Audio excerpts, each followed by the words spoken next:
rhythm of change. This is the sound of redemption.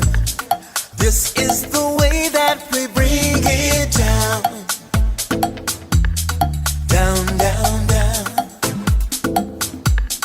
Down, down, down. Down, down, down. Down, down, down. Down, down, down. Igniting the fire within you. Exalting the melody of freedom. These are the things that will bring it down. Down, down, down.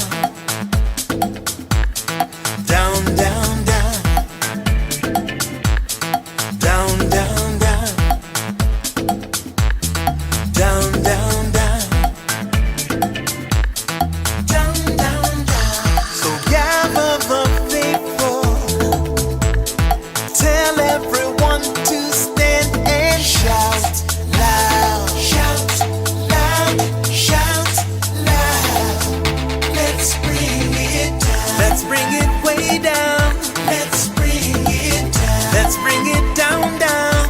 Let's bring it down. Let's bring it way down. Let's bring it down. Let's bring it down, down. Down, down, down. Let me tell you, it's in the air. Joy is in the air. Love is in the air. Can you feel it? What it feel like? Freedom.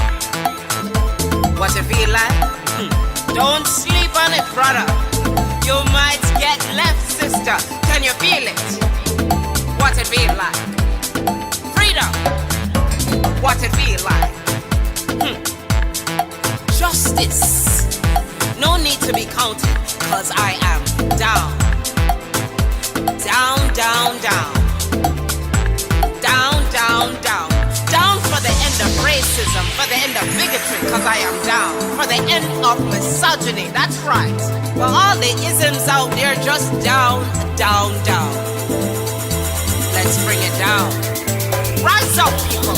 No more foolishness. And let's bring it way down. Riding the river of change into the cries of contrition. This is the way that we bring it down. Down, down, down. Down, down, down. Down, down, down.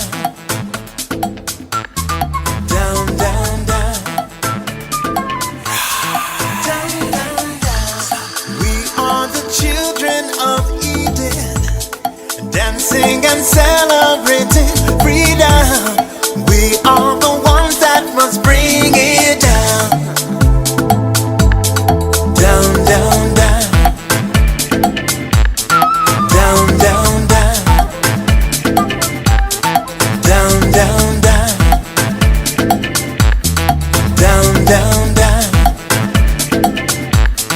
Down, down, down. So gather the faithful. Tell everyone to stand and shout loud. Shout loud. Shout loud. Let's bring it down. Let's bring it way down. Let's bring it down. Let's bring it down, down. Let's bring it down. Let's bring it way down.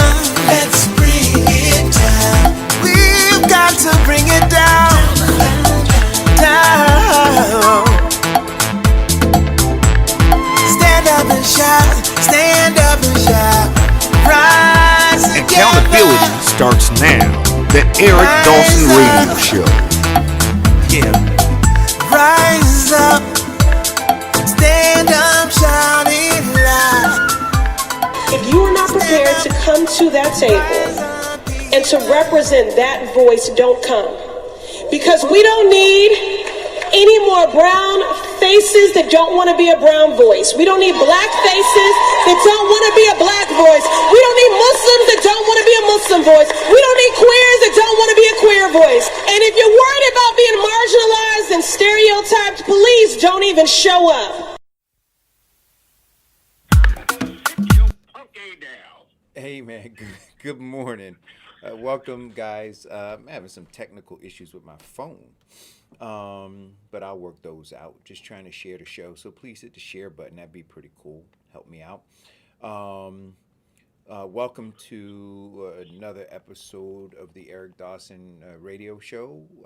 We are in the midst or winding up now our first nor'easter of the season, right? Of the winter season. Um, and I was watching the news this morning, and there were like lots of pileups. There was lots of accidents, some deaths on the road. You know, all because in the end, people don't listen, right? You know, they tell you to stay off the roads, and you don't. They tell you to be cautious, and you're not. And then you put lives at risk. I was watching. I don't know if you got a chance to see the news this morning. Well, welcome, Vincent. Welcome, Diane. First. Good morning. Good morning. Eric. Good How are morning. you? Good morning. I'm good, Diane. I'm good. You ought to be tired because you were outside shoveling snow all night. You know what? I feel like Popeye. When I was out there, I felt like Popeye. Like after he crushed open a can of spinach. Right? It's like I could hear in my head the music and everything. And I want to talk about this too. My brother who just turned on the 15th, he turned 48. He's 10 years younger than I am. He called me today and he said, Eric, I finally feel old. He said, I went out to shovel, like I normally do, and I consider it a workout. He said, I had to take 3 breaks. And I told him, I said, you know what? I'm glad you recognized it. Because during this season, Diane, especially like the first snow, Yeah. people drop dead shoveling. That's absolutely correct. Because they go out there, they haven't really worked out, they haven't done it. Think about it, because from say Thanksgiving to now, people ate and just kind of relaxed, and especially with COVID, people are home, they're not doing much, gyms are closed or whatever, right? So even if they were working out, their regimen has been derailed because of, social distancing and things being closed.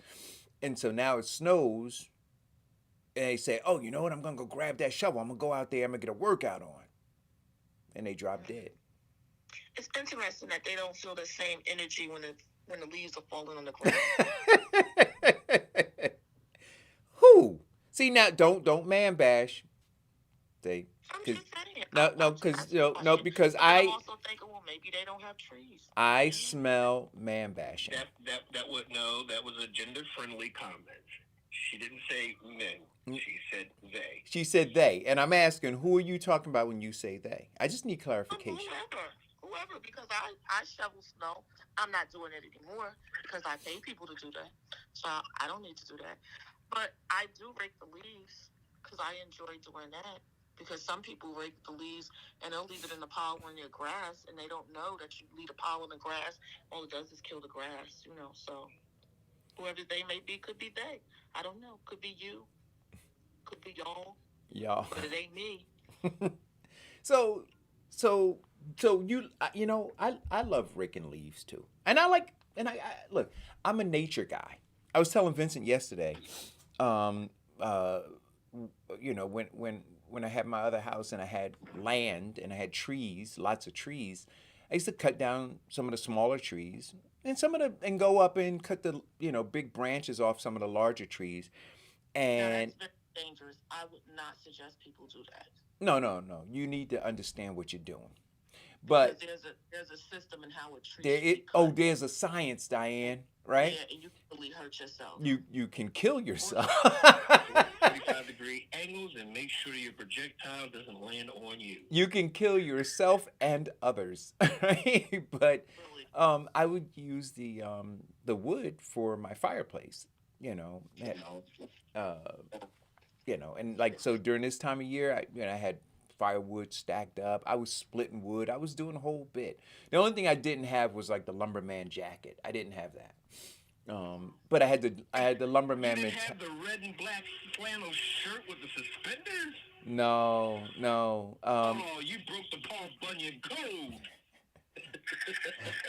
But I did have the lumberjack mentality. We But I should. like outdoors. I've always loved being outdoors. I've always loved like like a wilderness kind of thing. Camping was huge for me. Were you Uh, a Boy Scout when you were a kid? I was not. Oh, that's so I didn't nice. know about the Boy Scouts when I was a kid. Um, uh, but I did go to camp. I went to day camp. Matter of fact, there was a camp called Camp Dawson when I was a kid, and I went to Camp Dawson, right? And then there So was did you another. walk around the camp like this is my camp? I own this. Yeah, Yeah, I own y'all. yeah. That was pretty fun doing that. And then I also went to another camp called Camp Kayamisha, which was an overnight camp. I think I told you guys about my experience with that. No, please tell me about the overnight It was camp. What is horrible. Well, firstly, so it was horrible for really? two reasons. One, and my dad and we reconciled, but they sent me off to camp without telling me that I was going for 2 weeks. It was Oh, traumatic. Oh, it was really? yeah, it was traumatic. You were homesick? Diane, it was so it was horrible, right? So we got there. They packed a Foot Locker. They had it in the back of the Woody, and I didn't know the Foot Locker was in the back of the Woody, right? So He we, knew it was for you either. I didn't, I didn't know any of that, and so we go driving up, and because I had been to day camps, Mhm. you know, I knew we were going up to a camp. So we Mhm. get there, and we stay for a little while, and then my dad says, "Yeah, I'm out." Right? So Deuces. I'm like, "Me too." and like then they start unloading the Foot Locker from the back of the wagon. And so and I was 10 at the time. So I'm trying to process this.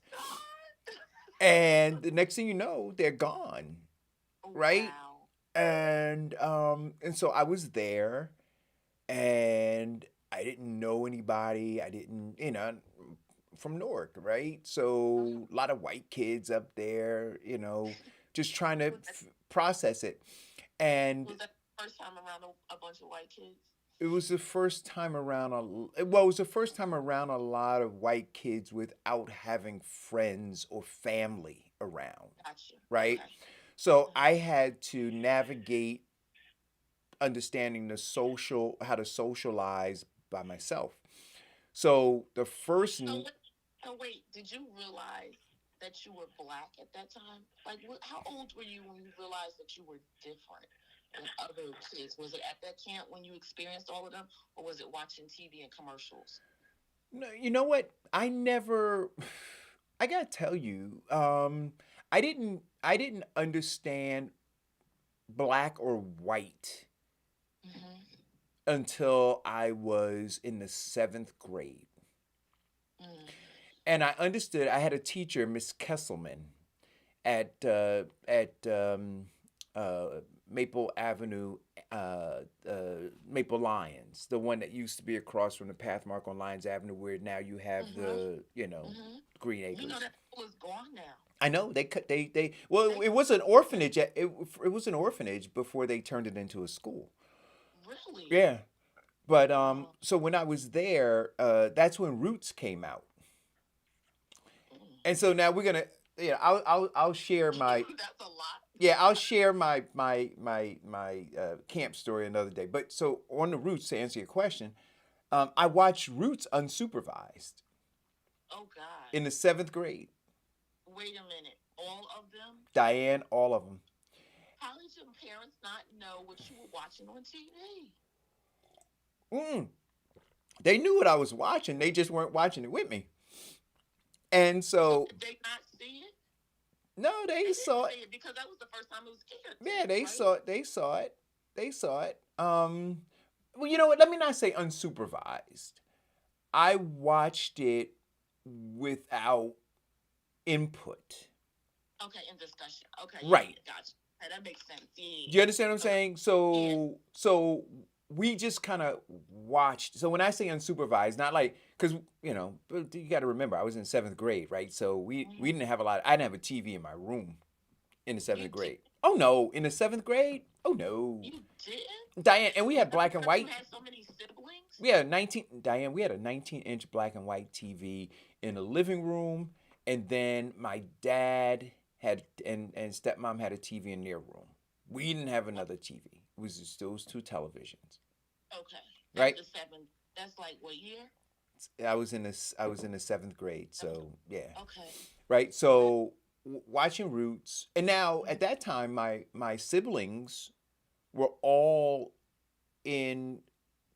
Well, half of them were in California, right? They were with my mom, and then the other ones were here. So, but anyway, we're watching it, and I would just process what was going on, and like I would, just internalize and get angry. And then, so that's when I realized like there was this difference, right? And 1977. when I went to school, Miss Kesselman caught hell because I was You like, was a little black. oh, I was all of a sudden a little black radical. I was like, oh no, I'm not sitting down. Militant. Oh no, yeah, because I was like, wait a minute, are you trying to make me say my name is Toby? I'm not doing this. St. Max, I'm not listening to nothing. I like all of a sudden, like I wasn't listening to anything. You understand what I'm saying? Like I literally, and at that point, my dad paid attention to what it was I had absorbed and how I had internalized it and processed it, and how I was applying it to who I was as a seventh grader in America, right? And being and like I just felt like I was being institutionalized, right? Wow. And I wasn't gonna listen. I was free. That I came from Africans, and I wasn't going to take it. And it was, yeah, that was seventh grade. Was a lot of people caught hell when I was in the seventh grade, Diane. Um, So going back to camp, when you got dropped off before seventh grade and fifth grade with all these white people, what happened? How was camp? it was horrible. I didn't. A true story. I didn't open my Foot Locker. I slept in my same clothes, including my underwear. So at 10, I had itchy booty, right? for, like, for like 4 days. Oh, you was just I was black. I was That's even traumatized. worse. Diane, You made us all look bad at camp. I was traumatized, Diane. Oh, Lord. I was Hey, at, white people think that we don't think.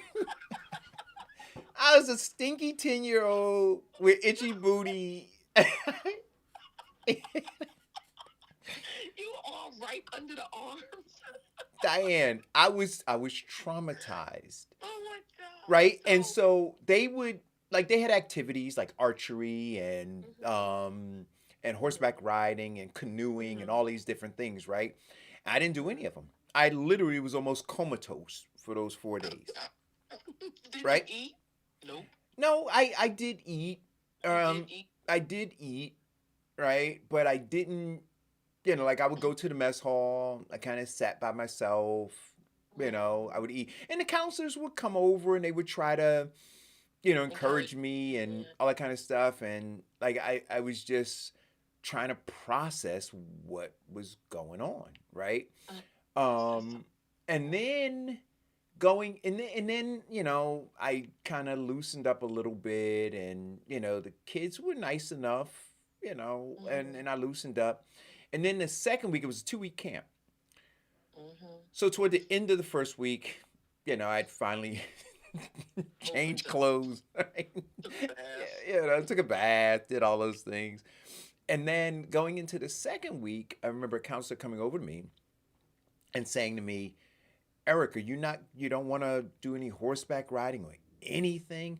And like I knew those things cost money, right? And you didn't have money like to exchange. They would put, it was almost like jail. They put your parents put money on the books, right? So in what they call the corner or the grocery store there, kids had an opportunity to go there, and if you bought something, they would just subtract it from the money Right. that was there. And so I didn't know, because there was really no communication. I didn't know that I So you had didn't know money. you had I didn't money know or I had anything. anything, right? So I wasn't doing anything. I started doing some of the free stuff toward the end of the first week. But then the second week, he was asking me, and then I said no, and he said, "Well, you have $20." Now, in 10 years old, Diane, 20 That's a bucks. lot. That was a Yeah. whole lot of money. It changed my whole perspective of You was like, wait a overnight minute. camp, Diane. That I got second week, money. I get Diane, snacks. that second week, I was balling. That's right. I was, Give me everything in the canteen, chef. that's right. I was balling, man. I was horseback riding. I was doing everything. And in the second week, I started getting gift packages, right? Care packages. My aunts and my dad and stuff, they were sending, cookies, they make cookies, put them in a tin can and send them up, and notes and things like that. And and then by the time my dad came to pick me up, I was having a ball. I didn't want to leave. So that's interesting that you talk about that experience, because I would consider your parents to be great parents, but I think all parents learn They do and learn. teach And kids so you know what differently. the other thing to think Things about, that they don't really understand sometimes. right? And the So I, thing to think about, Diane, that I had to realize is, like, my dad was 20 years older than me, right? mm, So when I was 10, he was 30. mm-hmm, When I look at my nephews who are 30, mm-hmm, right? You understand what I'm saying? mm-hmm, I'm like, yeah, they forget stuff. They don't do stuff, right? right. So so when you say it now, say, man, I can't believe blah blah blah. But then you go, no, he was 30, Mm-hmm. right? But And he still, was and he was 30 with five biological children and two stepchildren. he was busy. He was busy. He was busy. And wait a minute. And at that time was my dad. My dad in the seventh grade, I believe, 77. When was Ken Gibson elected to mayor? Before, I don't know, I Right. wasn't born. But right. So my dad was steeped in politics in Newark, right? He was involved in all of those different things. And so that's what I'm saying. So he and I talked, about this whole experience several times, right, in my life. And I developed a different perspective, right, for what happened, right? And it was just an oversight that where the busyness of everything that was going on, just, I guess he thought, well, I know that he Well, thought he that was there, trying to give you the best experience. right, and Because Gibson was mayor from 1970 to 1986. right, and so, yeah, he and was so, exposed to other stuff, and he was like, "Oh, I want my kid in there." My boy no, got no, the no. experience. No, no. Right, So right. no. So 10 years old. So right. So 10 years old was 1970. It was 1970 because I was born in 73. Right. So it was 10 years old. So during all of that. So understand all of what was going on in Newark. Right. Um, so there was a lot. And then I gotta tell you this. I went to Camp Kamisha the next year. Right. But now I expected. I knew what to expect. And Right. in that second year, and I didn't realize this, right? I got a lot of experiences in my life. I didn't realize this until I got home and processed it. So I had gone through my 2 weeks of camp, right? And I got home, and one day I'm in bed and I'm recounting, my experience.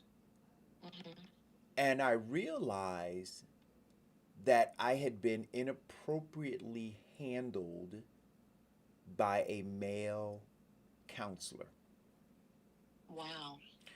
right? I'm going to say that again.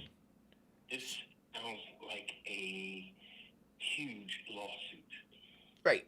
But I want you to understand what I'm saying to you. So in the moment, and this is why, so it's interesting, right? Because people say, well, why didn't you say something? Why didn't you do sometimes when you're younger, right? You all these things are going on, right? And then sometimes it takes a while for children to process what really happened. What really happened, right? Um and then that was the last time. And then in fact, years later, you probably could Google it. They discovered a whole bunch of issues up at Camp Kaimisha, and other overnight camps as well. And so as a result, I was very careful, with my children, in terms of camp and sleepovers and all that kind of stuff. So did your girls and your son, did they do sleepover camps too? My They da- did that. my daughters did.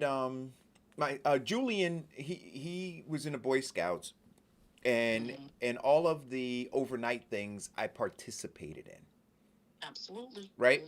And then with the girls, all of the overnight things their mom participated in. Gotcha. Yeah. Right? So, and then when the kids were like they played soccer, right, and they would have want to have sleepovers and stuff. The only sleepovers that were allowed were at my house. You sound like me. Absolutely. Y'all come over anytime. All all of you all can come over. 100 of y'all. 100 that's absolutely right. Not a problem. And the parents would say, man, Eric, and so that absolutely. Exactly. I know where my kids were, and I knew who was there with my kids. That's right. That's right. Yeah. That's funny because I remember I did Girl Scouts, and for my daughter, I was a troop leader. And all the events, if they want to do sleepovers, they would, want to stay over. They'd stay over at my house. I remember one parent, and she and I are good friends now. Her and her husband came, and as I'm talking to her in the kitchen, the husband's like, oh, can I use your bathroom? So she tells me later, oh, yeah, we were checking out the place from upstairs to downstairs. Like, okay, it's fine. But yeah, I definitely get it. People have to be super careful with their kids and sleepovers. I did sleepover camp. My daughter did it. And I did the buddy system with her. So she went with a friend of hers. Actually, she went with two other friends. And she would do 2 weeks at a time. I wanted her to do a whole full month, but they wouldn't stay. I wanted them to stay so bad. But I think 2 weeks was probably enough for them. And then she actually did 4 weeks, but not consistent. So she'd go for 2 weeks, come back for 2 weeks, and then I'd send them off again. So nice little break. But she enjoyed it, and they did the same things: archery, horseback riding, canoeing, swimming, campfires, all kinds of stuff. So I think it's a good experience. But like you said, you gotta be careful. Just gotta be careful. You gotta be careful. Gotta be careful. And parents have to have a conversation with the kids and tell them where they're going, not when you get there. Because I had a similar situation like you did. I used to go to the church day camp every year, and I loved it. Literally, up the street around the corner, I was there every year. And we used to go to Weekway Park and fish and hang out and just do all kinds of activities. I had a great time. Then one year, my father decided to take me to the YMCA in Union. I looked out the window when we pulled up, and all I saw was white kids, and I was like, I ain't getting out. I'm going to go back to the church. And literally, for 2 days straight, I sat in the car and cried, and he could not get me out the car. By day 3, I was like, okay, I'll go. And then I ended up hooking up with a little, I can't even remember the kid's name, a little fat white boy, and we were friends with another kid. And we had a good time. But other than that, I didn't want to be there. The little fat white kid, he didn't want to be there. And another little girl, she didn't want to be there. I was like, okay, so this is a good group for us right here. Because we don't want to be here. Oh, my God, white people. So, yeah, that's interesting. Yeah. Never had that experience. You never went to camp? You didn't do camp? Never. Wow. No, I grew up Jehovah's Witnesses, so Oh. didn't associate or fellowship with anybody other than Jehovah's Witnesses. So Jehovah's Witnesses didn't have their own camp? No, they didn't. No. Not at that time, not in the 70s. Then it was, oh yeah, I was a member of the Boy Scouts for half a season.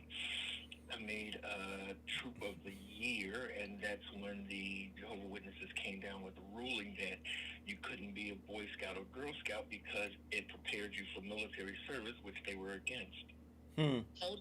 Colts, Jehovah's Witnesses, the Seventh Day Adventists. Colts. Exactly. Wow. Yeah. Oh, what were your school days like, Eric, on snow days? What is your So wait a minute. It was the best for me as a kid growing up in Newark because my dad was president of the Board of Education, right? So my friends would call me and say, hey, to find out if schools were going to be closed. Diane. So I would, because understand, there was no internet, right? There was none of that. So you had what they call them, phone chains, right? Where people would call, right? And so I would get up and go into my dad's room. I'd knock on the door and I'd say, hey, Dad, are you going to close schools today? And so he would tell me, he'd get up, he'd look outside, he'd check the weather, check the whatever. And then he would tell me, and then I would call my friends. So my closest friends knew first. But you know what's funny?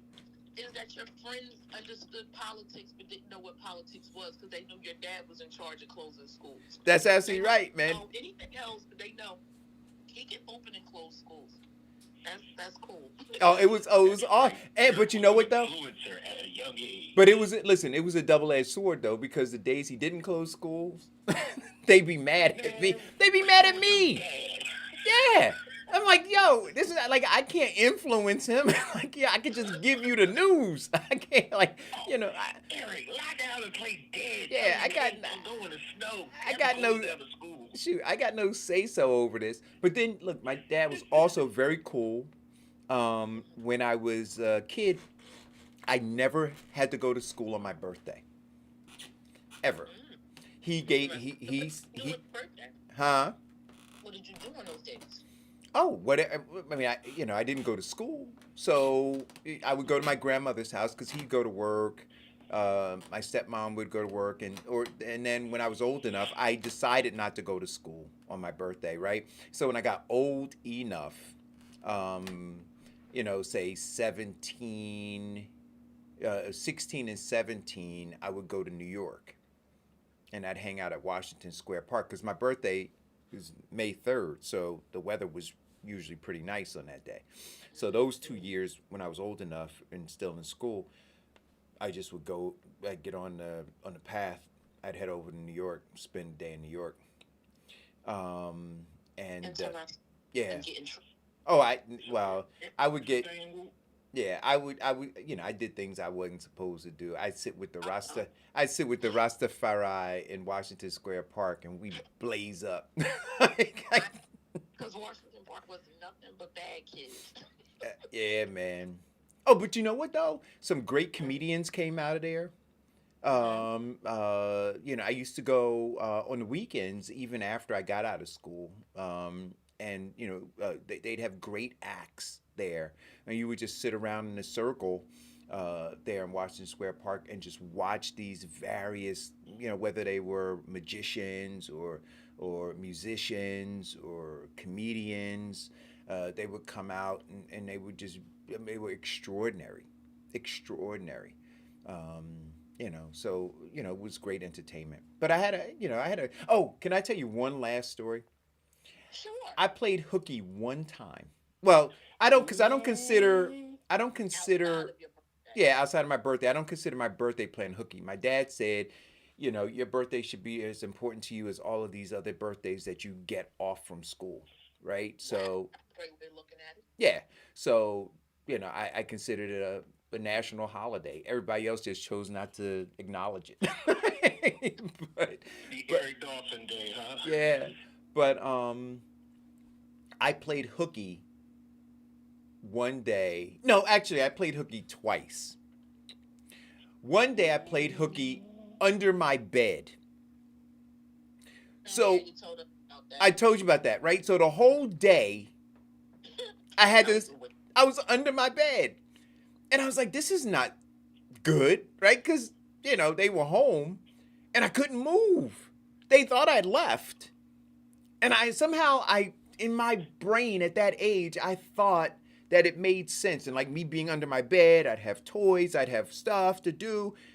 It was agonizing. And then the most agonizing part of it, because it was like, okay, so when I'm supposed to be coming home, how am I going to do this? Because I got to figure out how to get from under my bed, get outside, and then come back in the house Dude, my anxiety started when I was young, Diane. I was like Dennis the Menace. But anyway, and Mark is in the thread, so he'll tell you how my family prayed for me. But the other time I played hooky, it was in the winter time. And my cousin and I decided that we weren't going to go to school and we were going to go down to Weequahic Park. There you go. Oh, yeah. And then it snowed. So we were outside in the freaking park, and it was snowing. Diane, again, another miserable, it was an epic fail. So, yeah, playing hooky was not in the cards for me. I didn't do good at that. So, Diane, what did you do on snow days? Sleep. Like I tried to do this morning, but some people don't let you do that. Uh-oh. That's what snow days. I don't need to go outside in the snow. I can stand in the window and watch other people shovel snow. So I did that. So anyway, those are the adventures of Eric Dawson. Oh, wait a minute. Uh-oh. Mark is in the thread now, and he says, tell him about the time you made me walk from downtown to Grandma's house in the sun. Damn. Oh, God. Listen. I was It wasn't just wearing Chuck Taylors, okay? Listen, I'm going to tell you. I was not, I was a mischievous kid. I did stuff. What you call it? Okay. That's what you call it? Did I tell you about, listen, my mother, if she. No. Well, how did you get Mark to walk all the way down to Grandma's house? Well, I'm gonna let Mark call in and tell that one. But Your mother must have been really stressed with you. oh, my mother was very stressful. One day, you know what I'm gonna do? I'm gonna ask my mother.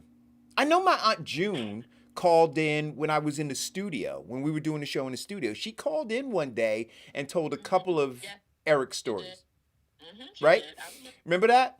And so she called in all the way from California to tell those stories. My mother, I'm going to see if my mother will call, and I'm going to see if my Aunt Jackie will call in. You guys will have my Aunt Jackie will tell you, well, she made the best banana pudding when I was a kid. And I used to spend night over her house when she would make it. We lived in California at the time. And I would get up in the middle of the night and sneak into the refrigerator to get banana pudding.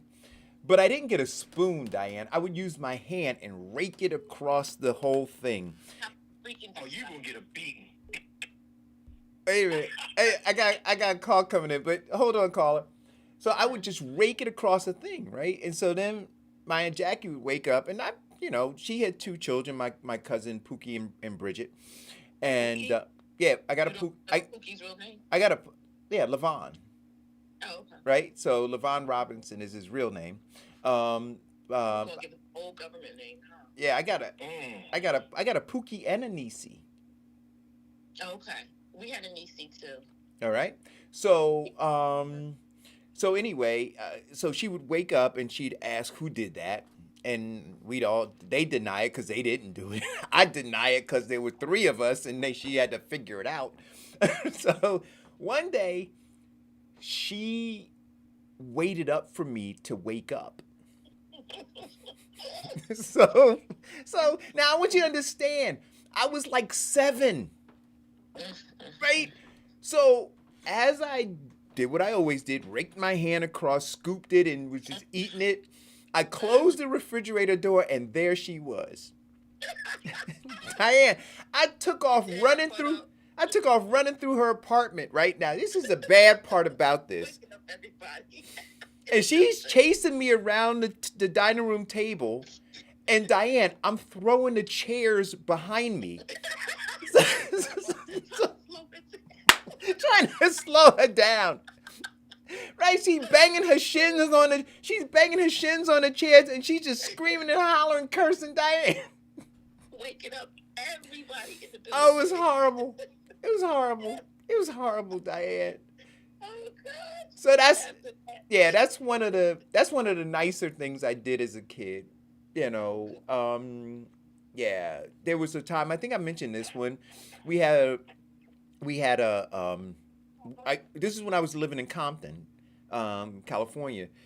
Behind our complex, there was a huge field, and in that field there were like grapevines and apricot trees and lemon trees. So we would literally just go out there and pick fruit and eat it. Right? It wasn't ours; it was somebody else's, but we picked it and ate it. But then if you go beyond that, there were railroad tracks, and you had the cargo trains that would run through.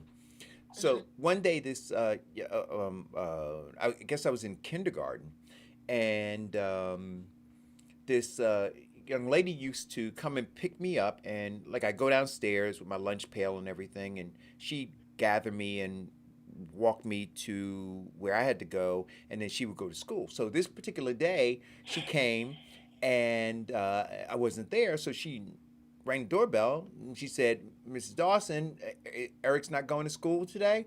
So my mother said, "Eric should be downstairs," and I wasn't downstairs, and because my mother knew me, she heard the whistle of the train, Oh God.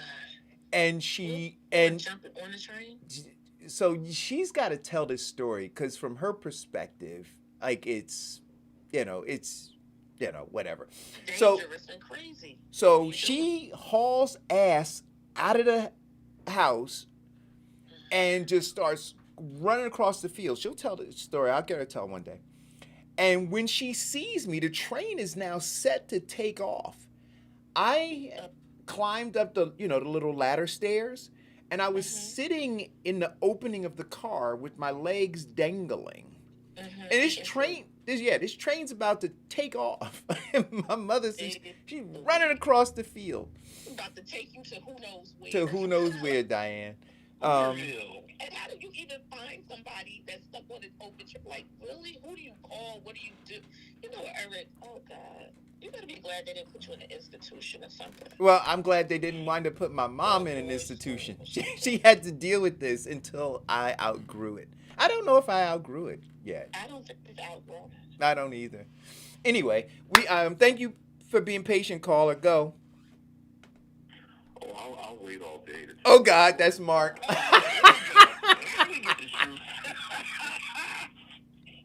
You don't want the truth, Vincent. You can't. This has haunted me for, I don't know, 44 years, maybe. I don't know exactly. But this was, I think, I was 11.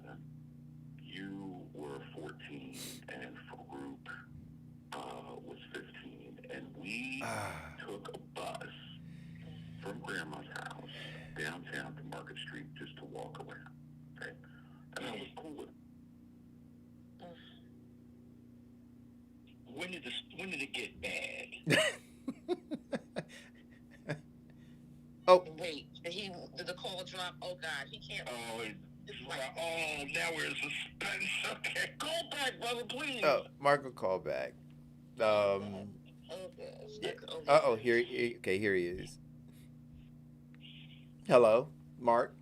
Now, I know you don't want this story told. I didn't hang up. Tell the story. Now I don't know what's happening here. But anyway, we went downtown. We were having, it was hot. I remember it was like July or something, like really hot. And then you and Farouk decided, well, we'll just walk back. Now, I'm 11. I had no concept of how far we actually were, from Grandma. We were walking, and I'm like, are we almost there? Yeah, I'm crying. I got there's no paint on. I want to call my mother, and we're fine. Stop crying. We'll make it. We finally got back to Grandma. Now, I crawled up those steps, okay, in tears, standing on the door. Grandma opened the door. She said, "What's wrong?" I made a beeline to that refrigerator. I never drank so much water in my life, you know. And there was I don't recall any kind of comfort or remorse. Hey, listen, man. Or Now, listen, we and I'm so glad that I was tuning in this morning and the opportunity presented itself to share this story because it needs to be. So tell me more, Mark. So were they down there girl hunting? Is that why they dragged you? Because you had, were you the little kid they had to bring with them? Yeah, because I happened to be at my grandmother's. So my grandmother lived downstairs with my cousin. You know, so I just happened to be there. And I think Eric came over, and Farouk was going downtown, and I may have, I will own up, I may have said, "Can I come?" Because hanging out with my big cousin was like a big deal for me, right? I looked Eric, and they were like, God. And so you were trying to get some cool points hanging out with the big kid. Exactly. Yeah. And so, and you know, I think I paid a dear price. I paid a very, very dear price. Hey, Mark. Listen, Mark. Since we're doing, wait a minute. Since we're doing, I'm Paris. We're in the South Ward, Huntington. What? Yeah. Are you kidding me? From downtown North? Yeah, right. We lived on Huntington between Renner and Shepherd Avenue. Oh my God. Yeah. Which way did you walk? I don't remember. Which way did you walk? Like every way coming back was like uphill. Like what were you doing to him? How could you do that? I was 11, Diane. They probably didn't have no more money to get on the bus. That's what it was. I think that may have been the case. Now I had money, and I think that we don't have enough money. Like those two were like all of us. I think they may have overspent, right? What they had with them, and I think I had, right? So, but I didn't. Like I could ride that. Yeah, but I wouldn't know where, because at that time I was probably living in Linden, right? So I didn't. So you was in a bougie town while they was still in the hood. Okay, you didn't really know the system yet. Okay. Hey, Mark. How dare they do such a thing? Do you remember? So this is the last story that I'm gonna. There are more stories. I can remember. Well, Mark, I got one more that I'm gonna tell them. This is the Thanksgiving Day story, Mark. So on Huntington Terrace, and I might have told this, but on Huntington Terrace, it was a 4-family house. You had two apartments on one side and 2 apartments on the other side, right? And in the middle, you had like I don't know what you call it, Diane, but it was a what? The skylight in the ceiling? Yes, in the middle of the house, in the middle of the structure. In So the hallway. well, it was actually in the pantry. So if you look through the pantry, there was a window. You could open it, and the person across, if they opened theirs, you could actually talk to them, right? Yeah. And that thing led down to the basement, right? So if you were in the basement, You're talking about the laundry chute. right? So you could look up and you could see everything, right? Right. So my grandmother Emma It sounds dangerous. used to make the most amazing mince meat pies, and I loved them, right? And she made other pies and other kinds of things. And so this particular Thanksgiving, all of my, family, they were going to church, and they asked us if we wanted to go to church. So me, Farouk, and Darren, my brother, former councilman in Newark, You always say that. That's so funny. we decided that we weren't going to church, right? We were just going to hang out until everybody got back. We were heathens. So we didn't go to church. They all went. They all got dressed up. All the adults went. And so they locked the door. And so we were outside playing. And then we thought about all the desserts that my grandmother had baked that were on the credenza in the dining room. And we thought that we should sample them. But the door was locked. But we realized that we... So you can't go to church, but they locked you outside. Yeah. So Interesting. no. But we could go But we could go upstairs to Farouk's house because he lived apartment because he lived on the second floor. My grandmother lived on the first floor on the 142 side, but we couldn't go into her apartment. Her apartment. Gotcha. So we went to the basement and we shimmied up that chute. Oh my God! First of all, you have to be super skinny to be in those things to begin with. Right. And we, so you put your feet on one wall, and the opposite wall you have your back, right? And you shimmy up, right? So your butt is in his head. No. Oh no. Only I shimmied up because once I got in the apartment, I opened the door. Oh, okay, that was smart. Right? Oh no. See, that's what I'm But saying. you know what? That goes back to the story of the Valentine house. Do you know they used to use little kids to clean the chimneys down there Really? and do the same thing? Yep. Honestly, swear. I'm glad they didn't know about that. Maybe I had a job back then. Yep. Yeah. And they said, of course, some would get stuck in there, and they would just leave them. Wow. Exactly, disgusting. But go ahead to your story. So you shimmied up, you got into your grandma's apartment. Opened the door, and then we descended on all of the desserts. Oh my gosh. Did Right? you just take one piece? No, and Diane, then it was like if you could imagine the Little Rascals. You just ate. We just ate and ate and ate, Diane, without regard for the evidence that would be left. So And then afterwards, we locked the door, and we went back out. you walked outside. And so when they came home, Diane, it was the carnage was. So then they called us in one by one. So look, I was hard back then. Like, nope, didn't do it. Don't know anything about it. Farouk comes in. Nope, didn't do it. We don't know anything about it. My brother Darren comes in and folds like a cheap tent. like a typical councilman. like a typical politician, Diane. Early age. Rat him out. Everybody's going down. Yo. Oh man, I don't think now. I told you back then. Did Darren include himself in the debacle? Did he include himself, or did he just? Oh no. He included himself.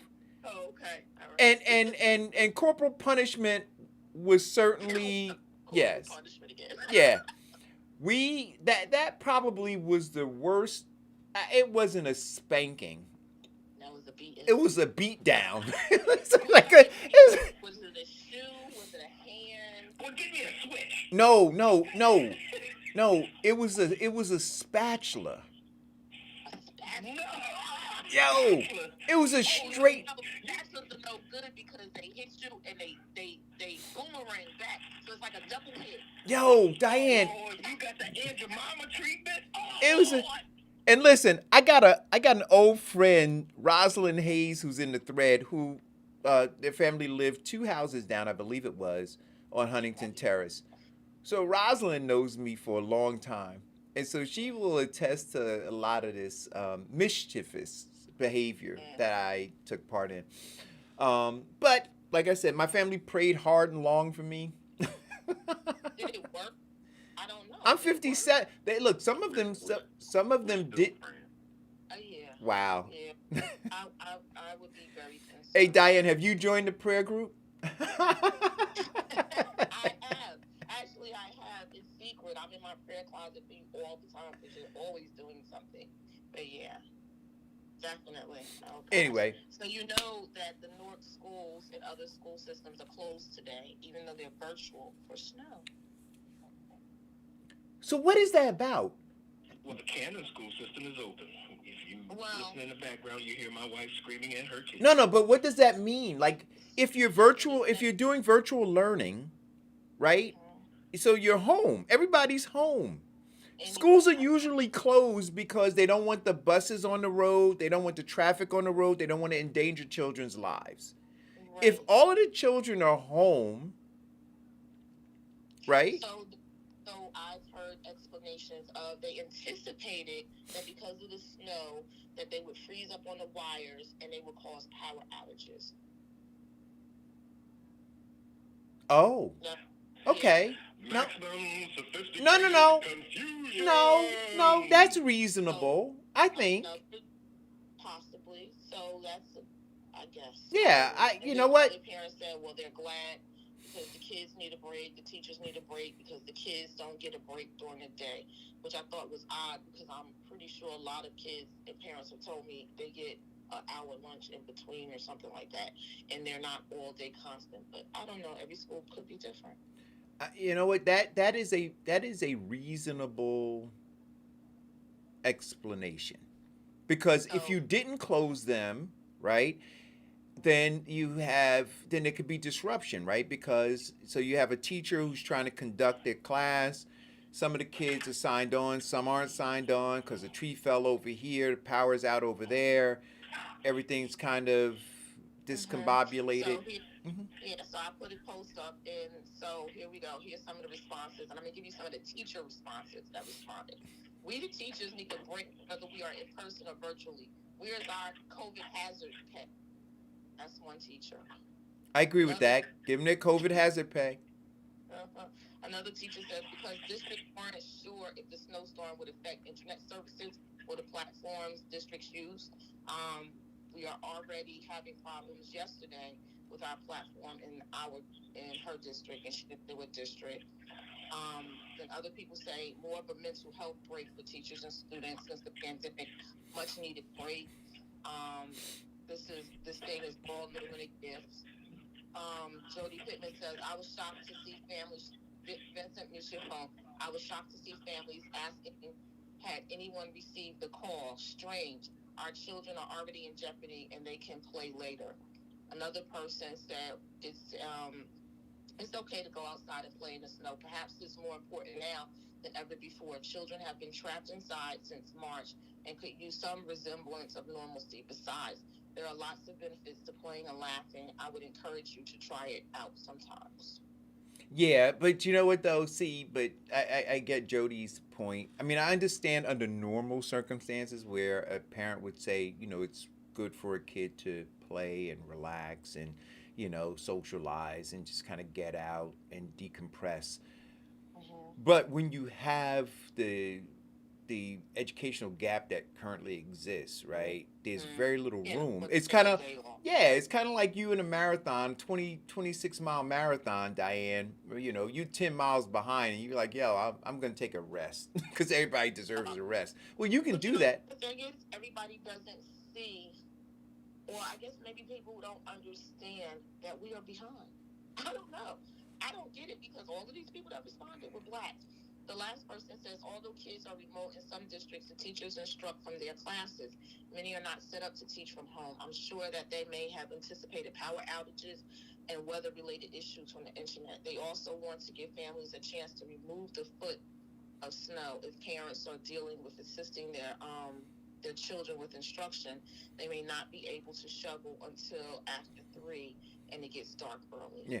I would say that most black people, most black Americans don't really realize the dire condition that we're in, right? Some of them may have a sense of it, but don't really understand it because they're not operating with a sense of urgency. It's kind of like if you knew a house was burning, Diane, you'd run out, right? You know what I'm saying? Like you wouldn't necessarily ask where the exit is or where the whatever is. If you realized that the imminent danger, you would just bust through a door or bust through a window, do anything you can to get out of that burning house to save your life.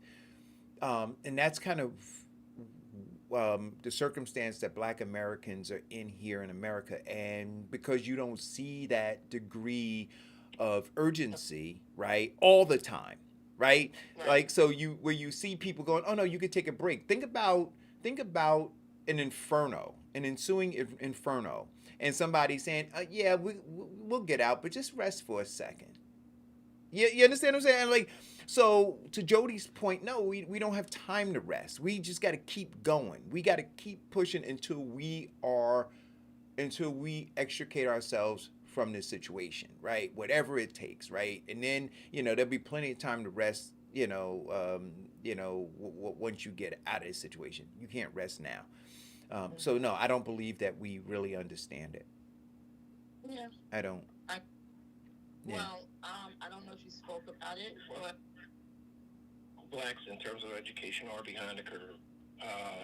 Last study reflect that some of them are doing worse, but a majority of them are. In diving into it, they wanted to know why they were doing worse, and some there is roughly 12% that are doing bad because of the learning curve and understanding computers and technology. There is 42% that are not doing well because of truancy. Even virtual school at home, the teachers say that the children still don't show up, and then there's the percentage that are, as Eric said, behind. You look at, let's take for example the second grade class. They last year, when they were first graders, they did not get everything that they needed to be at a second grade reading level. And the governor said that no child will be considered, no child will fail. They will pass them all. So now they're second graders at a first grade reading level, and they're behind that curve. So yeah, and the other is roughly parents don't understand their children's work, and their children fall behind, and the parents, instead of helping them with their work, they decide to do their schoolwork. And parents get really upset with the teachers when the parents give the wrong answers. Yeah. Call or go. good morning, guys. Hey, good morning, Jody. Good morning, Jody. Good morning. My boss kicked me out the office yesterday. So I'm home today, and I was listening, and then I fell asleep, and I heard Eric say my name. I'm like, whoa, what am I? I was listening. So we were just talking about the post that I put up regarding schools being closed, even though they're virtual, for the snow day today. And I was just reading off your comment that you posted on my page. You know what? It was so scary this morning. This morning I saw a post where someone said, like, hey, kid parents, did you hear we're not going to school today? And I was like, what the world? That was so shocking to me. And you would be surprised at how many parents was like, no, didn't get the call yet. What do you want them to call you from the desk? Like, don't go. Okay. I think that, and I don't know the young lady that responded on your post, and I try not to do that Dan Shabakin thing, but that's the problem, right? That a parent will say, it's just a day. Damn, they missed a year. They missed a whole year. And I keep saying to her, listen, no, you're going to be 3 to 5 years behind when this is over. There's other things that are important. Is it? Is it really? Like, I don't know what could be more important than, and when I stopped going back and forth with her, I thought about it, and I was like, honestly, not even just like that the parent doesn't understand the urgency, but the parent makes it so easy for these school systems to disrespect them as a unit, right? Because the way I was hearing it, people were like reaching out, like, are we going to school? Once again, that scenario of if you don't treat each other respectfully, if you don't respect your own children, how the hell do I have to respect the children? Because everybody, and I'm not up there, so I don't know, right? I don't have to, I understand someone said to me something about some parents are in, some teachers are in the classroom teaching, they don't know how to do remote at home. If we are in a if we are about to go into, so my daughter's in second marking period or quarter, and teachers haven't learned, that's disrespecting you. Yeah. That's disrespectful. Submit, right? They should be ready to do school in a car. As far as I'm concerned, you're being paid to do that job. So it's so tragic to me. First snow day, she was talking like, listen, go to school, 2 o'clock, go outside, like we used to do, and play in the snow. But don't tell your children that you're already getting the substandard trash being served upon you, and you need a day off. That's what my father used to say. We are the laziest people. And I have a cup. I have a cup that says "Rise or Grind." And I tell my daughter every day, if you're not eating it, sleeping it, whatever it is you want to do, if that class doesn't become who you are, then you are lazy and you are slothful. Well, but here's the deal, right? And I think this is part of what we don't understand. We have, so when we say back in the day, right? Back in the day, you didn't have the global economy that you have right now, right? Back in the day, we weren't competing like we are now with people halfway around the world, right? The world wasn't as small as it is because of as it is now, and it's that way because of technology. So we thought back in the day, right? We were competing to be on the honor roll next to the person next to us, or maybe if we were, uh, looking at our grades, they were measuring them statewide, right, or countywide, or citywide.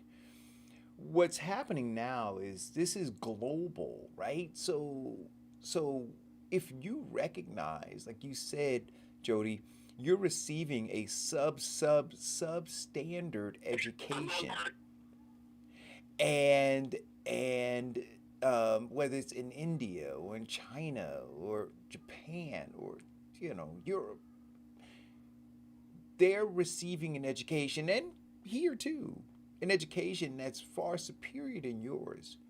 Where do you fit into the economy? Right? Like, where do you fit in? And so if you start looking at it like that as a parent and say, where's my child going to fit in based on the tools that they are gathering in their tool belt of life, that might give you pause in saying, let them take a break. Let them go make some snow angels. Right? You'll realize that there's no time for a break because those who are competing against them, and I wouldn't even call it a competition at this point, right? Because a competition infers some other kinds of things, right? Mm-hmm. So it infers you in the race. Yeah, like in the race. It infers that you actually have a threat of losing. Right. So if you realize that you've already that for all intents and purposes, they have probably already lost. Absolutely. Right. So are you saying then? The problem with us as a community, when the charters came into Newark, and I would go to advisory board meetings, and for an hour of an extended day, parents were beeping. Parents were upset. That's too long. Kids are trying to go to school all day long. They're in school all day into the evening, and parents, listen, they had to like massage them and say, were we going to give them a snack? And, then some charters trying to throw in a dinner, little get up to go. And I just don't understand that. So, Jody, do you think that part of what we need to do, so do you think that part of what we need to do is to change the messaging around education, much like they have messaging around sports, right? Where there's an ultimate prize that people are trying to get. So when you start football season or you start baseball season or basketball season, there's a conversation that's had about having the best of the best on the team, and the goal is to win the championship. That there's no participation award, right? That you want to get into the playoffs, and then you want to win the championship, right? Um, that some we start to try to figure out how to frame that, for the educational institutions and those who attend these educational institutions, that hey, listen, this is a competition, right? And at the end of the day, you want to be here, right? And like or would that be too daunting to even in a classroom? Well, Eric, no, I think what needs to happen is we have to frame the conversation around pulling our children out of the school systems and self-educating them. Whether it's creating new schools for our kids so that they can thrive, or it's supplemental schools. Because I remember there were times when if you wanted to learn about African history, they had the supplemental schools you would go to on Saturdays. I even remember my daughter, and we talked about Jehovah's Witness. My girlfriend, who's a Jehovah's Witness, she had her study classes on Saturdays in addition to everything else she did. So we have to start supplementing ourselves. The school system is not going to do it because those people, if they could do it, they would have done it. But as soon as you put things in place and processes for education and elevating our students, our Black students, they take the programs out the school system. I talked to my cousin, and she talked about a program in the 80s, the early 80s, that they would educate. They had a program set up for the teachers. The teachers would go off site to another school and be trained, sort of similar to how they do charter schools, the public school system in Newark. That all the teachers would have to go to this training session, and they would all be retrained on how they wanted them to teach the kids. She said the program was an excellent program. It retrained even experienced teachers, because she was an experienced teacher at the time. And they came back into the school system. 2 years the program lasted. They had a change of superintendent. The superintendent threw the program out. Well, it's one thing that and there are a few things. First of all, we're looking at a situation where a majority of parents not only should be, get some things or some techniques in terms of homeschooling with the virtual schooling, because the children are home and parents could do that enrichment. And I don't see why some of the school districts aren't giving some additional training to some parents in how to improve their children's GPA with a little motivation and encouragement, and not to mention learning some of the curriculum. The other thing, and as Eric said, back in the day, we had a total different mindset in terms of messaging. Our parents, who were told by their parents, because they saw white kids who were educated exceed above them. So they pressed that education was the most important thing that we had to do. It was the race, and it was the goal for our young Black children to graduate high school and graduate college to get a good position, and so that they can come back and help out their community. It was the mindset of us being together in succeeding and exceeding the expectation of those of our white counterparts. It was our parents' job to make sure we dare not go home and talk about the teacher, because my father would say, "Son, do you have the degree that the teachers have? So how can you critique their work when you don't even know?" And and your job is to learn everything that they know. And so, we've lost that messaging in generations of all sorts of, as Eric calls, socially transmitted diseases. And that is another thing that we need to regain, readopt, and implement. Yeah. You know what? Eric is right. And it's so weird, too, sometimes listening to you, Eric, because sometimes I didn't think you and I were going to be very friendly. I get mad at you about some things in the past. But, we definitely, that I train my daughter like it's a sport. it is a sport, right? To me, right? So that rise and grind, whenever that should be a motto, because what I do believe it is, and what that conversation this morning taught me was that, like, we have this way as a community of saying, oh, they could use it. They're in front of a laptop for 6 hours a day, right? In front of a laptop for 6 hours a day. It's the first snow day. They could use the fun. No, rise and grind. Every day, all day. And it's programs, Diane, right? So when we lost the school and at the end of the school year, there's things like Khan Academy, absolutely free. Go on and teaching math, reading, and English with an instructor, but it's online, right? So when we came out of school, Lena had to do Khan Academy minimum 4 or 5 hours a day. It worked too, because she's now doing better in her advanced math class than she was last year being taught by a teacher.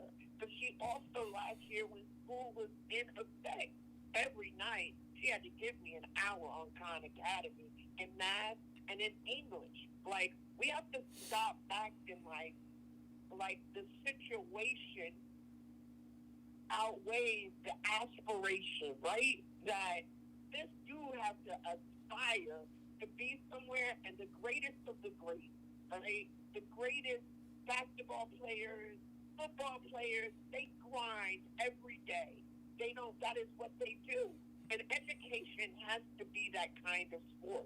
We have to start telling our children, and we have to start telling the parents that don't see it that way, that, yo, your predicament can't overwhelm their future, because that's what it is. Like, Yeah. and listen, I don't know that young lady that I was talking to or whatever, but you're gonna spend 15 minutes topsy turvy out in that snow. That's 6 hours down in a space where they're actually, I kept saying to her, they're 3 to 5 years behind already. What are you talking about? Like, one day is a lot when you're 3 to 5 years behind. Yeah. Absolutely, buddy. You know, my daughter did Saturday schools for 2 years, 7th and 8th grade. She went to Saturday school in addition to school Monday through Friday, and she still did activities and had fun. So I don't understand what parents are saying. Oh, they need a day off, and it's like you said, we're too far behind. We don't have time to have any days off. But my daughter's an example. She and her friends, Saturday schools for 2 years. They went 7th and 8th grade, and they are the prime examples as to what education can give you if you take advantage of it. You know, one of the things that we have to do in terms of dealing with these parents and young parents is express to them and implore them to understand the unlimited potential that these young minds have and their mark that they could do in society. And for That's see, and I don't disagree with that, but that's kind of lofty right now, right? Like, well, hold on. See, Tony Brown in 1972, he used to say when he was on PBS, he said the worst thing that black people do in comparison to white people take their children and let them know that education is your job right now until you get a job, or because white people prepare and groom their children for a career. Black people prepare and groom their children to be workers. They prepare them to be the as Eric says, what is that? Their economy, the commodity to the wealth and power of those other people, right? So Right. look, here's the thing for me, like real simple. Just like you, and I'm talking to some of these parents, hopefully, who may tune in. Just like you sit and cheer on, football players during football season, right? And you cheer on your favorite basketball team, and you curse when the guy misses a shot that he should have made, right? Because he's a pro and he practices and all these other kinds of things, right? Just like you can critique that.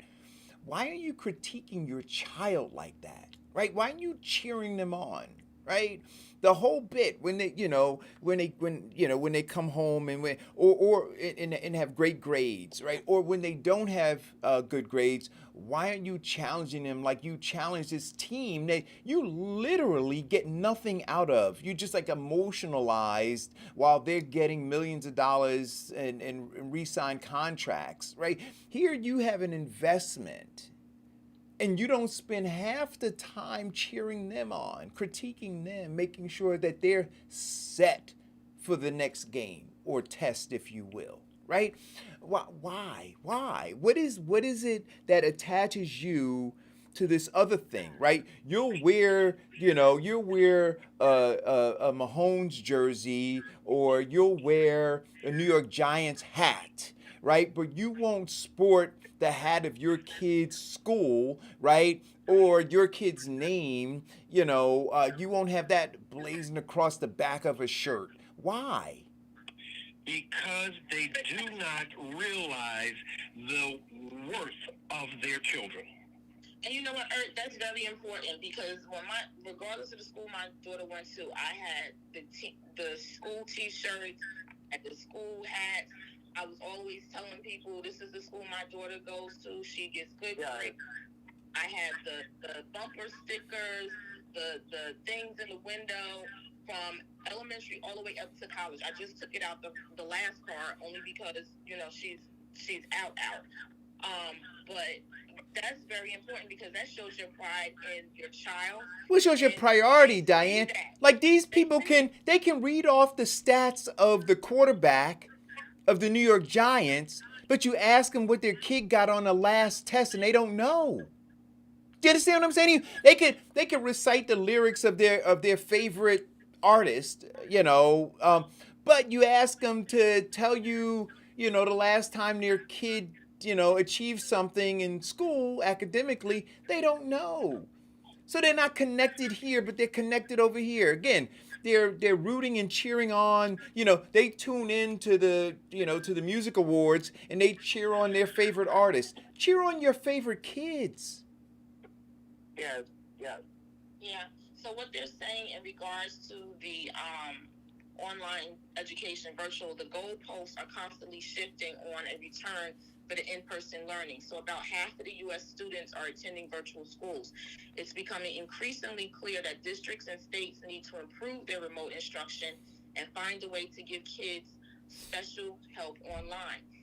I think what we're doing now as a society dealing with COVID is we're still in limbo. We're not treating this as this is the way in which we're going. And because we're here at this point, we need to treat it as a permanent fix and say, while we are permanently home virtually learning, this is how it's going to be done. Because we already know what it looks like in a school building, and that has failed. But the administrators have not caught on to that. And I was just reading also, there was an principal in New York at one of the gifted schools, high schools, who is now retiring because principals are stating that they are overworked, that the school system is not allowing the funding needed to get the resources that they need to get done.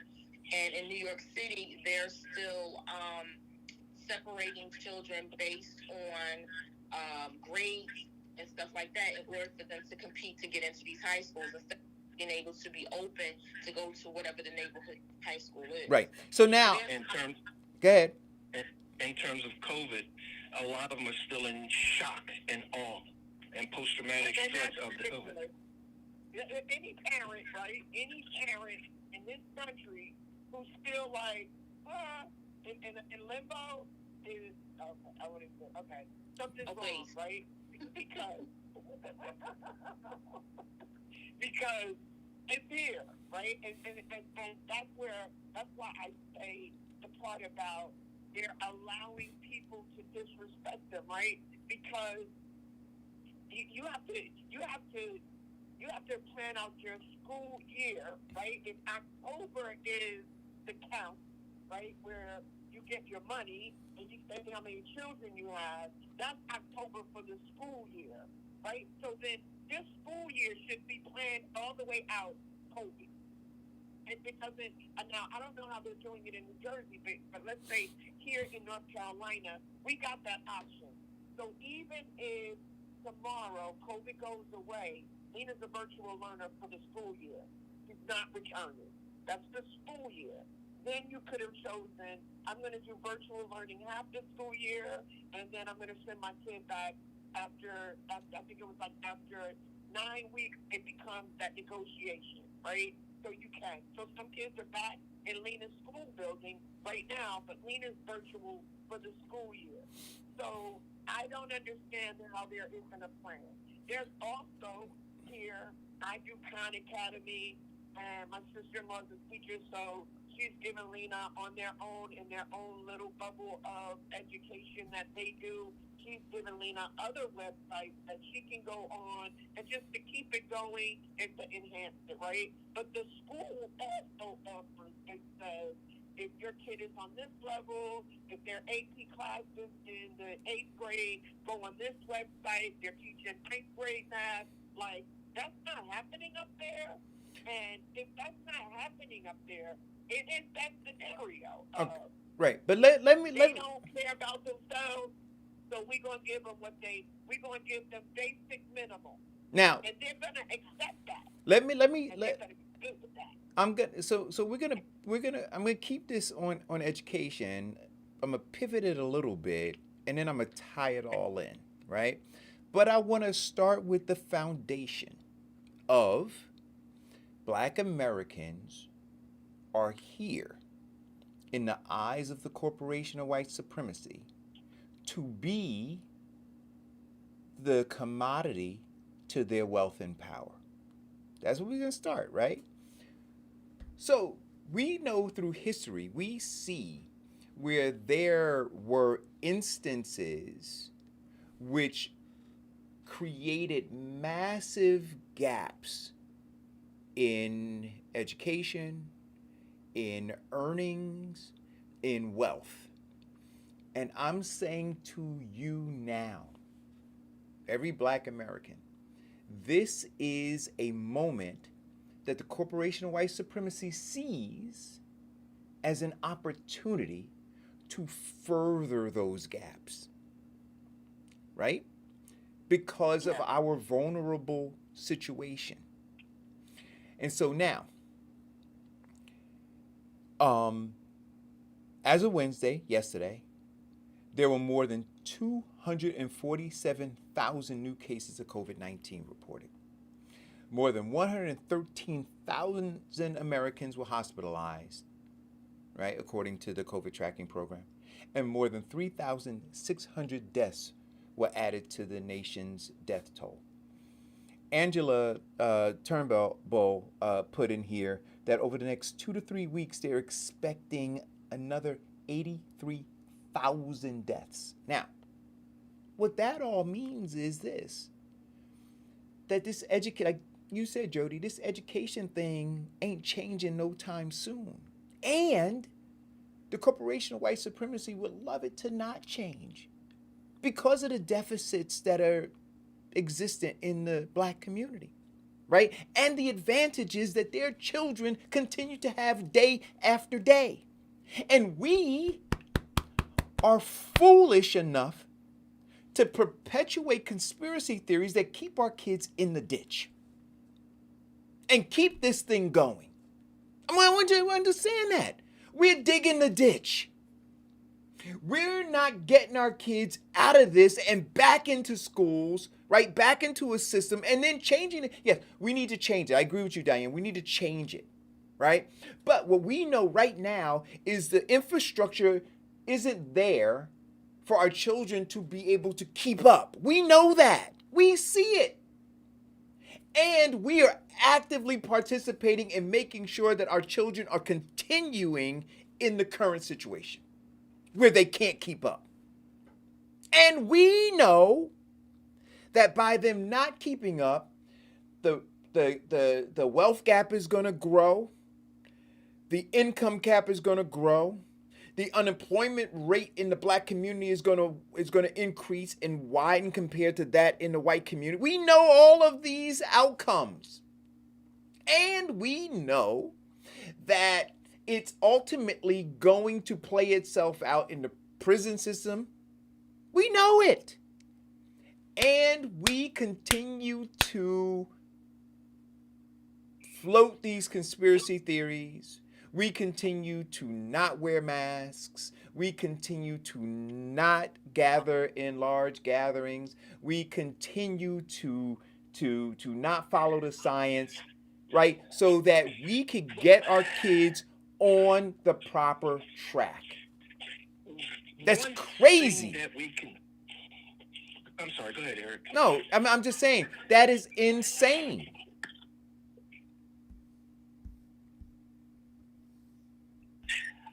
What I find that we continue to do, Eric, is accept it as our fate. Yes, we know, and we've been knowing, and we see the corporation of white supremacy and how they use or how they schematically put things in place to hold us back. We accept it as our fate rather than changing it and saying, this may be what you're doing, but I can do things to supersede that. Well, I don't even know how much this particular instance is about us accepting our fate, as it is us not understanding fully what is going on. I hear a lot of noise in the background. I don't know what that is. Go ahead, Vincent. I'm doing my my church grandmom squad. So, oh, okay. That's what the noise is in the background, unloading the show shovels and all that. But what we do is instead of knowing the plan, all right, you want my child to be the commodity to your wealth.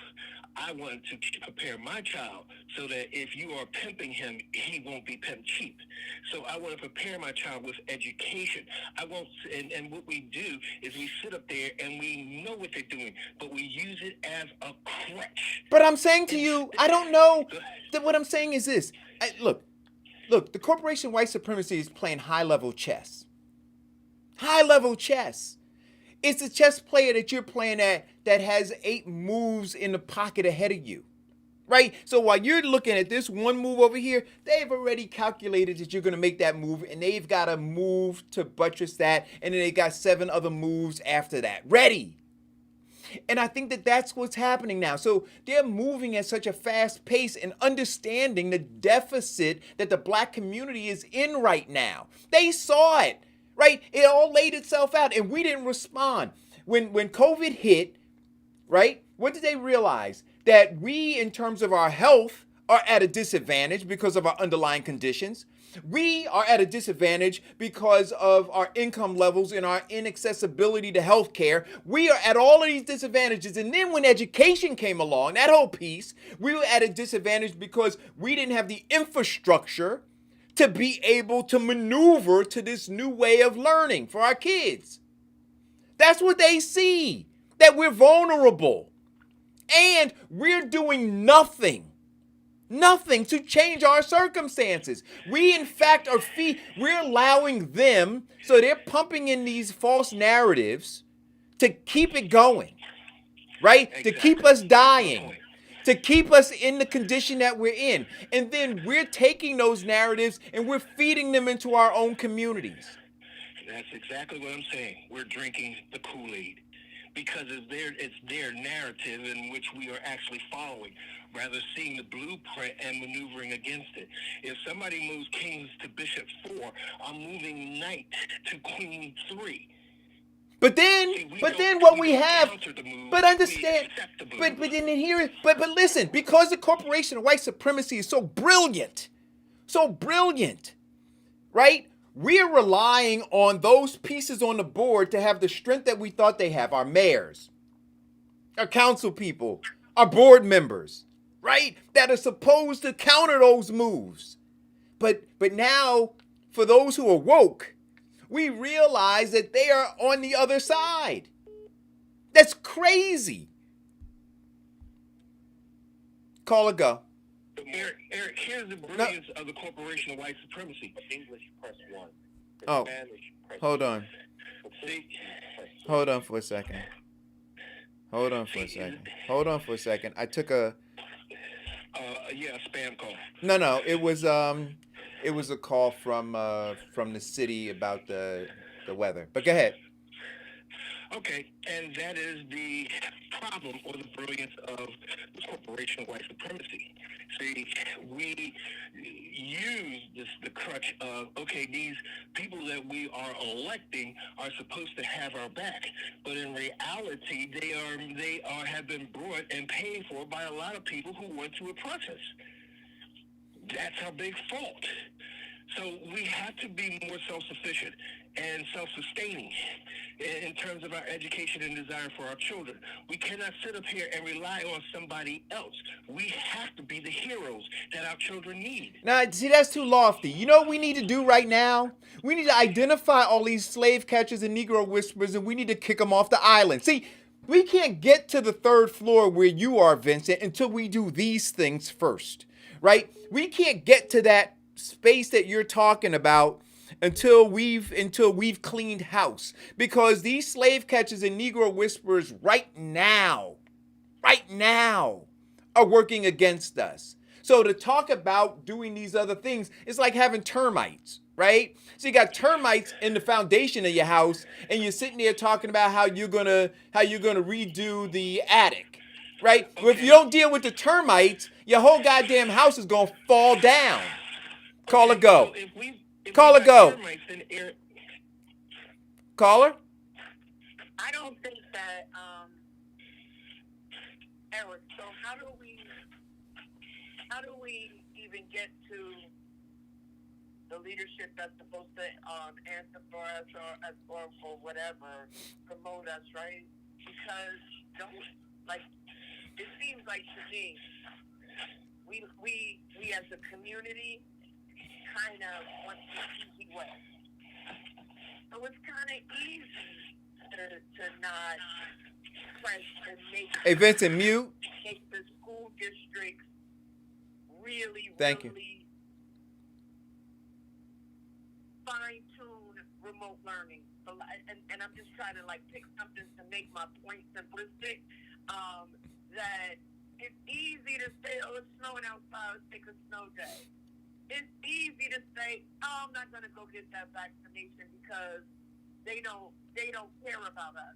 But most Black people who are taking that, I had a conversation with someone the other night that's close to me that was just like, well, Jody, I'm going to go with the conspiracy theories. Listen, I'm trying to explain to them, this is social media. The things you're seeing and you read, you just can't believe.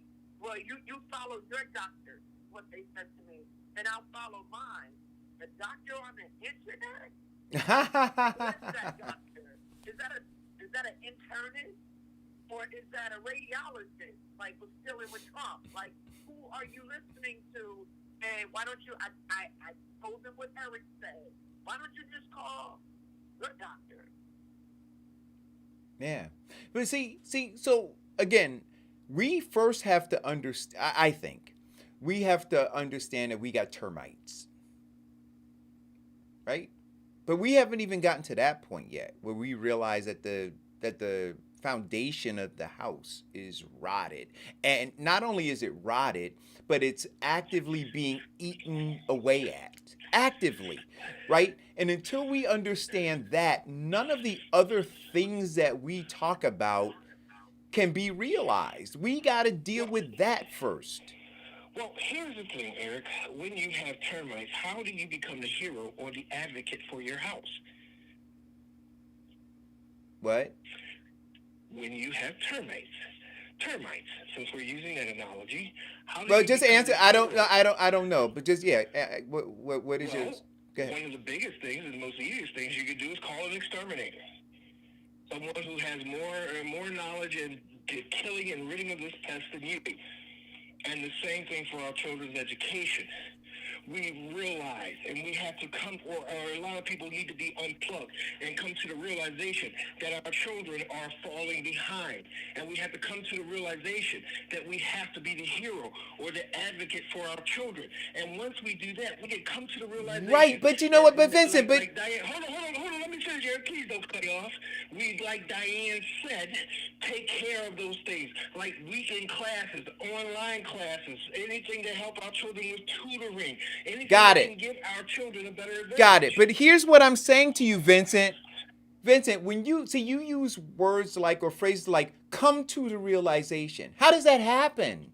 Like it doesn't just happen. Like, people don't wake up one day and just come. See, and that's where I stopped you, because you go down this road now. There's a process, right? People don't just come to a realization. There's some shit that has to happen. See, you can't start you can't start the conversation on the third floor. See, the third floor is coming to the realization. But where's the dirty shit that happens before that? Yes, Eric, and here's the thing. Okay, and realization, the key in terms of the word realization is reality. We have to look objectively at our children and where they're going. And so you're saying disease? Hold on, please. Come to the realization is a simple fact of facing the truth. But when our children do not progress until we face the truth. But Vincent, again, I'm going to say to you, you're talking about diseased people, right? These socially transmitted diseases that have gone generation after generation. So I'm asking you again, how do they come to the truth? So let's take an alcoholic. How does an alcoholic come to his or her truth? How does a drug addict come to his or her truth? To answer that, one of the things when I do counseling. It's not about you. Hold on, Eric, please. If you want me to answer the question, give me the opportunity. Part of the things in alcohol and counseling them is having them come to realize, and the first thing that they say, admit that you have a problem. See, that is the problem. People are in denial, and they cannot admit that this is a problem. Right. Okay, so now let's start there. Got it. So now... Well, wait, Eric. You know plenty of people right now who have a problem, yet they cannot admit it. Once they come to the admittance or the realization that there's a problem, then people can work on the solution. Right. Go ahead. Right. So, Mike, what I'm saying to you is this. Again, so I'm taking you out of the tower. I'm taking you off the first floor. I'm taking you down to the foundation, right? So how do we get there? That's what I'm saying. See, so not like people have to come to the realization, right? That's not good enough. Them having to come to the realization. Because I understand how sick they are. We sick. Eric, do you know that there is some significant power in the simple fact that people come to the realization that they are behind? Okay. All right. What were you going to say, Diane? Yeah. What I was going to say was, you are thinking from a perspective that people understand that they're in a problem. They have a problem. Some people are living and from day to day, and they are doing what was done with them, with their kids, that was done to them and to their siblings, and so on and so forth. So they don't recognize that what they're doing is incorrect, or what the school system is doing is not accurate. You have other parents who say, I've been through public school, and I'll use myself as an example. I've been through public school system. It was okay when I went, but it wasn't what I would want to give to my daughter. So I chose to look for other avenues.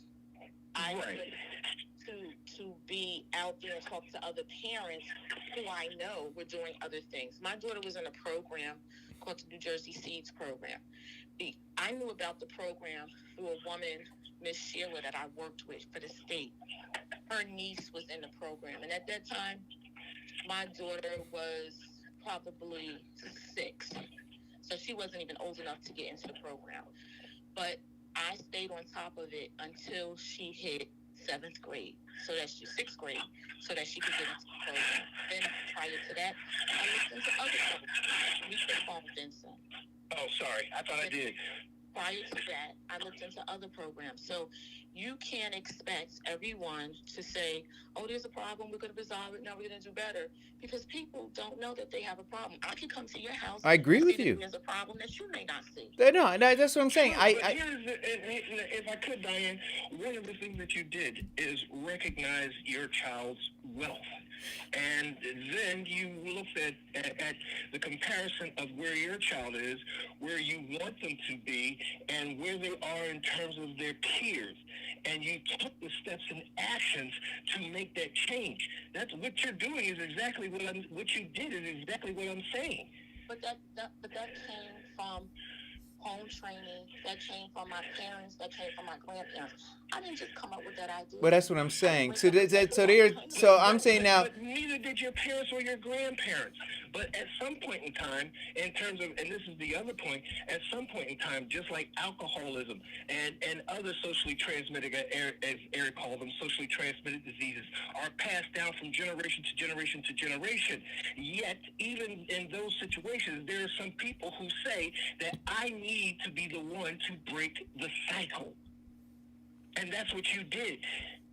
You were in break cycles over here. It was what we were doing. So and you can say it in every culture, every household has different standards. Right. It was a standard. right. So let me. Breaking cycles. It was a standard. So there's an article that was written in the New York Times, and I commented on it early this morning because anti-vaxxers are floating this article around. It's an article that says two Alaska health workers got emergency treatment after receiving Pfizer's vaccine. Now, firstly, I think it was irresponsible of the New York Times to use that headline, right? Because they understand what's going on. And if you read it, which most people don't, right? We've concluded that people are headline surfers. It talks about two people having side effects. But then it talks about how there were systems in place, right, to deal with those side effects. That the EpiPen and some other things were used, that the protocol is that after somebody gets the virus, they have to be monitored for gets the vaccine, they have to be monitored for 15 minutes. And so within that 15-minute window, both of these individuals showed side effects, and then they were treated. Right? And so instead of the New York Times putting out, and see, this is the other piece. How many other people got the vaccine and there were no side effects? So New York Times didn't talk about that. What the New York Times talked about were they went and found the two that did have side effects. This is why I'm saying the corporation white supremacy is brilliant. Brilliant.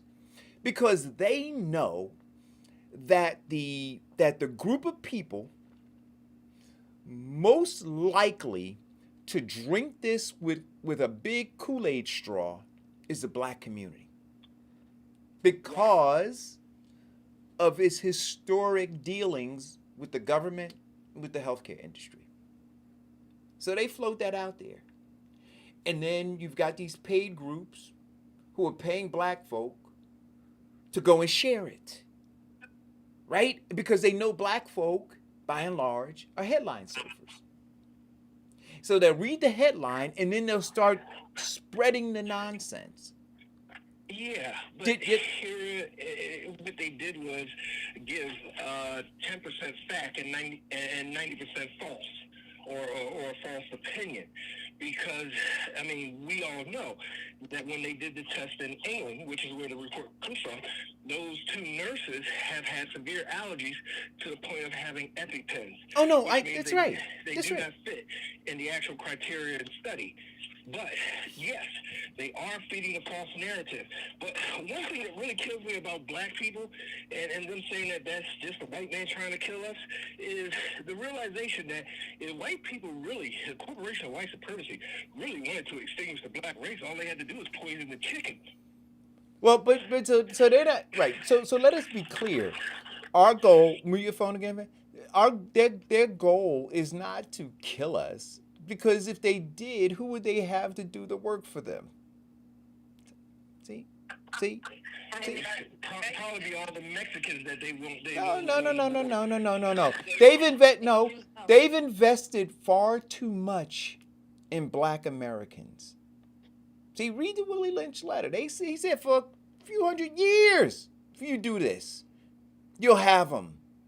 So they're still counting on some residuals from the work they did. They're not ready to let us go yet.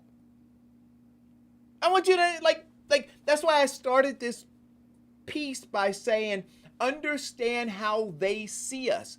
So we are valuable to them. We have some value to them. So don't believe that they're trying to kill us off. They're just trying to make sure that we stay in our place. See, that's what they're trying to do.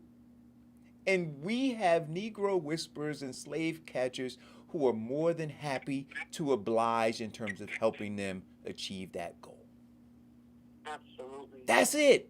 So let's end that narrative that they're trying to kill us off. No. Why would you want to kill your livestock? Why would you want to do that? You want to keep it because you know that there's some value there. So, the foolish part about the people who are spreading this, and you're 100% correct, Vincent, about who these two people were and the underlying conditions that they had. But who hasn't gotten an allergy to something? Who hasn't had an allergic reaction to something? Like when you go get medicine, right? They ask you, are you allergic to this? Are you allergic to penicillin? Are you allergic to blah? Are you allergic to, right? Yep, so true. Right? So, but now Black people, because we've been so conditioned, and the narrative that they've been pushing is all of a sudden to have an allergic reaction to something means there's a conspiracy. Are you freaking kidding me? Like it is scary to me to see how well the corporation of white supremacy is playing this game. That literally, somebody posted this and they're like, see, people had an allergic reaction. So I said to some of the folks, you never had an allergic reaction to anything? Mm-hmm. Because peanuts is one of the biggest reactions ever, allergic reactions ever. Not to mention iodine, shellfish, so everybody. And then now this is on a larger scale because they use roughly somewhere around 40,000, what they use like 40,000 people for the trials. Now this is on a larger scale. So a lot of things are going to come up. It does not make it unsafe. It just means that they have not put their trials in those particular groups, such as children under the age of 16 or pregnant women. I mean, it's going to progress and grow. Yet people are more afraid of a vaccine, which is designed to help you, rather than they're afraid of the disease, which is going to kill you. Which is killing. Actively. Well, apparently nitrates are killing you too, because my husband just told me it was turkey bacon. I can't cook for him anymore, so yeah. So it's a lot of stuff killing. A lot of stuff. And look, I had to take gabapentin for my neuropathy, right? I had side effects. They had to take me off of it. So now do I look and go, oh my God, okay, so let me connect the dots. So they're doing this and the other to create cancer in the community, and then the doctors are in cahoots with the pharmaceutical industry to get Black people to take gabapentin because they Stop it. Stop it. Stop it. The conspiracy theories are at an all-time high, brother. All-time high. I'm telling you, that's what the show is about. Look, the fact that people, well, I got to tell you something though, and I don't know if you guys have seen this. In the beginning, I didn't see a lot of people coming out and saying that they would take the vaccine, right? Just like in the beginning, there were a lot of people who weren't wearing masks, if you remember, right? They were defiant. And then you had people shooting people because they were told to put a mask on and they weren't going to put a mask on. But slowly you saw more and more people wearing masks. And I don't know if it's just me, but I see more and more people in threads saying, I'm going to take the vaccine.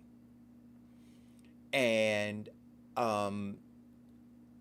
that gives me hope, right? That just the continued conversation, like being unrelenting to the conspiracy theorists, because that's what they hope, that you'll relent, that you'll get tired of them bombarding your posts, right? Blowing up your feeds, continuously sharing this stuff, that you'll just, say, you know what, I'm out, I'm done.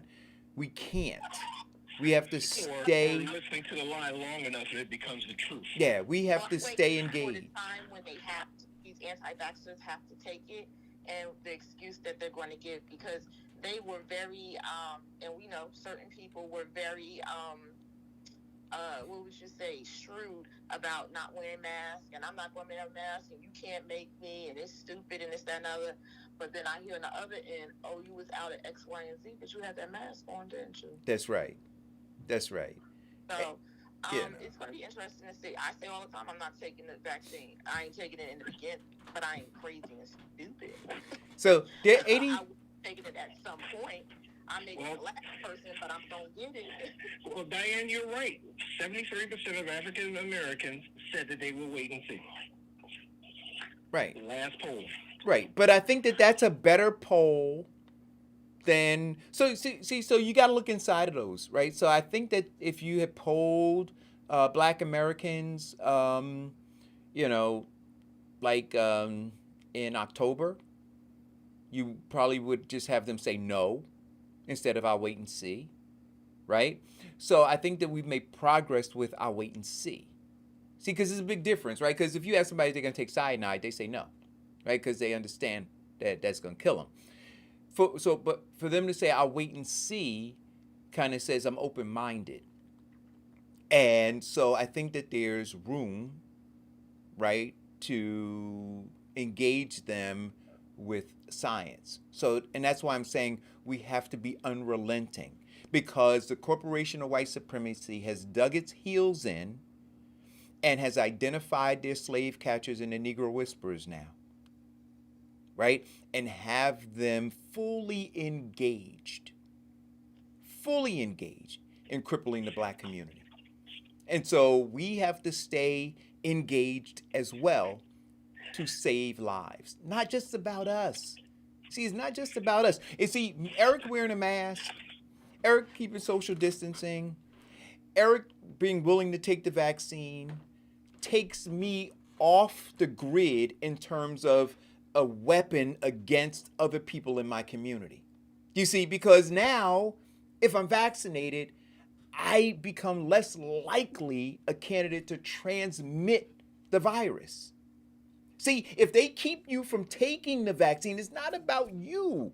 It's about the number of people you come in contact with that you can harm, right? That you can put out of work, that you can close down small businesses. You have the ability, the power to do that if you're carrying the virus. Understand it. Oh, it's deep. So you are the weapon. You are the weapon. And they don't want you off the field. They want to keep you on the field as a weapon against your own community. Do you get it yet? The corporation of white supremacy is brilliant. Absolutely. They're brilliant.